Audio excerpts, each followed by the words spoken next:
Assalamualaikum, kembali lagi bersama Bang Jai di tema sejarah. Kali ini Bang Jai akan menyajikan video panjang tentang tragedi yang pernah terjadi di Kalimantan.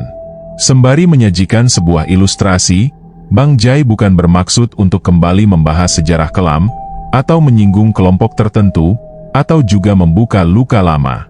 Bang Jai hanya akan menjelaskan dan memberi sedikit gambaran tentang sebuah tragedi memilukan yang pernah terjadi di Indonesia, tepatnya di Pulau Kalimantan pada tahun 2001. Tragedi ini dikenal dengan sebutan Perang Sampit. Baik, marilah kita mulai. Tonton sampai habis ya. Perang Sampit atau konflik Sampit adalah pecahnya kerusuhan antar etnis di Indonesia yang berawal pada Februari 2001 dan berlangsung sepanjang tahun itu. Konflik ini dimulai di kota Sampit di Kalimantan Tengah dan akhirnya meluas hingga ke seluruh provinsi, termasuk ibu kota Palangkaraya.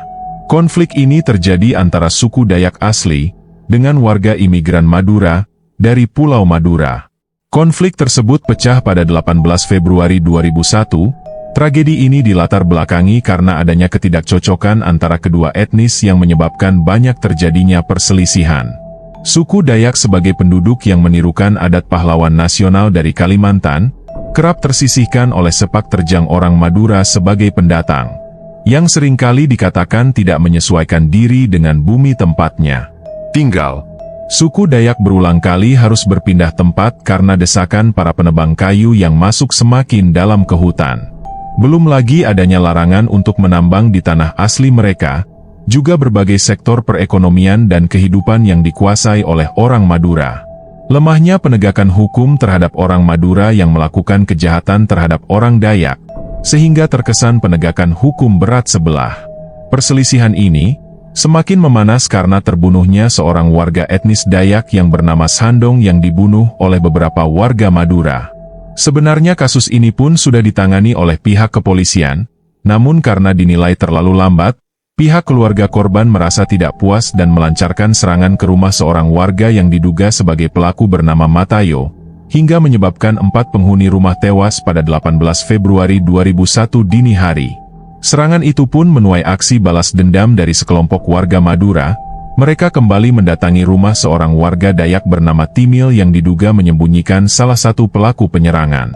Namun saat itu Timil sudah berhasil diamankan oleh polisi, tetapi warga Madura yang tak puas langsung membakar rumahnya, juga menyerang rumah kerabat Timil hingga menewaskan penghuninya.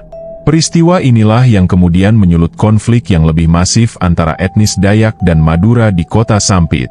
Selama 2 hari sejak penyerangan rumah Matayo, orang Madura berhasil mendominasi, bahkan berani melakukan sweeping terhadap pemukiman-pemukiman warga Dayak, sehingga berita ini menyebar dengan cepat di telinga orang Dayak seluruh Kalimantan. Sehingga, situasi berbalik pada tanggal 20 Februari, ketika sejumlah besar orang Dayak dari luar kota berdatangan ke kota Sampit, hingga akhirnya konflik secara terbuka pun tak dapat dielakkan. Berbagai senjata tradisional, seperti mandau, tombak, sumpit, bahkan senjata api rakitan yang mereka sebut sebagai dumtum, dijadikan senjata untuk melakukan perlawanan terhadap warga etnis Madura. Sementara itu warga etnis Madura sendiri menggunakan celurit dan sejumlah bom rakitan sebagai senjata tandingan. Selama akhir Februari 2001, sekitar 500 orang Madura tewas, dan lebih dari 100.000 orang Madura yang selamat terpaksa harus mengungsi keluar dari Sampit untuk menghindari persekusi. Bentrokan di Sampit pun meluas hingga ke lingkup provinsi, kerusuhan menyebar sampai Kuala Kayan, yang berjarak 100 km di utara Sampit, hingga sampai ke ibu kota provinsi di Palangkaraya. Dalam beberapa minggu, pejuang-pejuang Dayak melanjutkan kampanye pembersihan etnis mereka ke seantero Kalimantan Tengah, hingga sampai ke ujung Jalan Raya Trans Kalimantan, dan juga sampai di Pangkalan Bun di Barat. Diperkirakan 90% dari populasi orang Madura di provinsi itu telah melarikan diri. Perkiraan mengenai jumlah korban yang tewas berkisar dari 500 orang sampai hampir 1.300 orang, yang mana sebagian besar diantaranya adalah etnis Madura. Sebagian besar korban meninggal dari etnis Madura dipenggal kepalanya oleh suku Dayak. Selama konflik ini, suku Dayak sendiri memiliki sejarah praktik ritual perburuan kepala, yang biasa juga disebut dengan ngayau. Meski praktik ini sebenarnya sudah dihentikan, melalui perjanjian Tumang Anoi pada tahun 1884. Namun di puncak kemurkaan mereka mempraktekkan ritual ini di dalam perang sampit. Pemandangan hari itu di jalan-jalan sangatlah mengerikan. Jenazah bergelimpangan di mana-mana, kepala-kepala manusia ditancapkan di ujung tombak dan diarak, jalanan basah oleh darah dan bergelimpangan mayat. Kepala-kepala itu diangkat dan dibawa keliling daerah, beberapa lagi dibiarkan menggelinding di jalanan. Konflik ini konon juga melibatkan suku-suku Dayak pedalaman untuk berpartisipasi pula dalam peperangan. Suku Dayak tetaplah suku Dayak yang mengetahui nilai luhurnya. Data mencatat serangan hanya dilakukan kepada suku Madura yang berada di jalan untuk melawan, tidak ada serangan lain. Mereka bahkan tidak menyerang suku Madura yang berlindung di gereja atau masjid. Suku Madura jelas kalah jumlah, dan kalah tanding saat itu. Yang mereka hadapi adalah orang-orang yang bahkan tidak dapat dilukai dengan senjata tajam, dan mampu mendeteksi keberadaan mereka hanya dengan bau. Pihak kepolisian tidak bisa berlaku banyak, karena konflik pecah, dan tersebar secara merata di seluruh Kalimantan Tengah. Beberapa anggota polisi pun juga merupakan keturunan suku Madura, sehingga membuat mereka juga harus ikut diungsikan.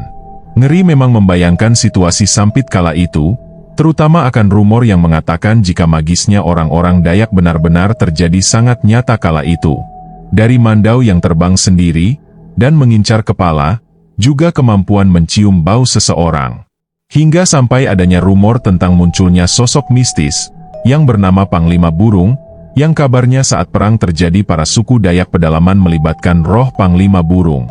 Panglima Burung sendiri adalah tokoh mitos, dan juga legendaris, yang dipercaya sebagai tokoh pelindung dan pemersatu suku Dayak Kalimantan, dan juga mengawasi seluruh kehidupan masyarakat Dayak.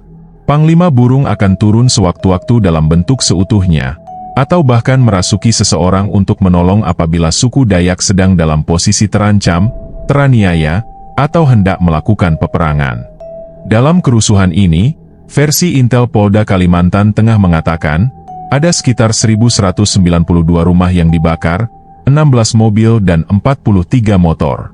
Polisi akhirnya menangkap 2 orang pejabat lokal, yang diduga menjadi otak di balik konflik besar ini, dan memanfaatkannya dengan tujuan politik.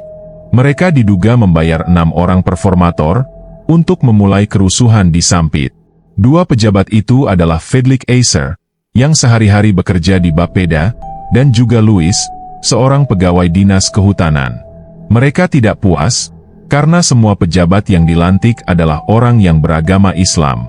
Kepada polisi, Fedlik dan Louis mengaku telah merencanakan kerusuhan itu sebelum melakukan penyerangan pada dini hari pada tanggal 18 Februari. Warga Dayak dan etnis non-Madura lainnya telah 11 kali mengadakan pertemuan. Ia juga menyiapkan 15 juta rupiah untuk membayar provokator. Kerusuhan Sampit di seluruh Kalimantan Tengah benar-benar berakhir sekitar bulan Maret pertengahan. Dan untuk memperingati akhir konflik itu, dibuatlah perjanjian damai antar suku Dayak dengan suku Madura. Perjanjian itu tertulis dalam sebuah buku yang berisi beberapa persyaratan, dan juga lainnya. Selain itu, untuk memperingati perjanjian damai itu, dibangun juga sebuah tugu perdamaian di Sampit. Di Sampit kini menjadi kota yang damai, sejahtera, dan penduduknya juga rukun. Oleh karena itu teman-teman tidak perlu takut untuk mengunjungi Pulau Kalimantan. Karena warga etnis Dayak di sana sangatlah baik dan ramah kepada pendatang baru. Yang terpenting adalah teman-teman tidak melanggar pantangan, dan tetap taat pada norma-norma yang berlaku.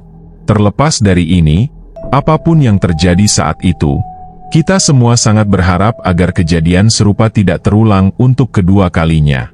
Mungkin hanya ini yang dapat kami sampaikan, kurang lebihnya kami mohon maaf, dan apabila terdapat kesalahan dalam penjelasan kami, atau mungkin ada yang perlu ditambahkan, bisa ditulis di kolom komentar. Sekian, sampai ketemu lagi. Wassalamualaikum warahmatullahi wabarakatuh.